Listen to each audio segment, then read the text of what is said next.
ગીતાજીમાં ભગવાન એમ કહે છે કે હરેક મનુષ્યમાં ભગવાનનો અંશ છે. એવો વિચાર આવે કે ઘણા બધા લોકો જે ગુનાહિત કૃત્યો કરતા હોય તો એમની અંદર રહેલો ઈશ્વરીય અંશ એમને કેમ ન રોકી શકે? ગીતાજીના એક જો શ્લોકને કોટ કરું તો કર્મણ્યેવાધિકારસ્તે મા ફલેષુ કદા.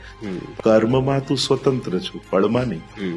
કર્મની સ્વતંત્રતા ભગવાન કઈ રીતે આપે છે? જોવાની શક્તિ હું, શું જોવું એ તારે નક્કી કરવા. જે જોયું પછી પાછું ફળમાં તું પરાધીન.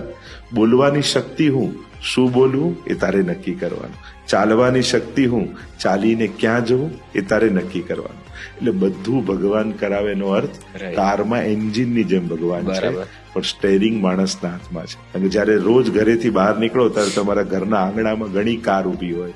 અધિકાર, અનાધિકાર, ધિક્કાર, અહંકાર, તિરસ્કાર, કઈ કાર લઈને તમે નીકળો એ તમારે નક્કી કરવાનું છે કે એ સામે તમને પછી કેવો ટ્રાફિક મળશે. એટલે એ શક્તિ પરમાત્મા છે, કરવાનો અધિકાર જીવને આપેલ છે.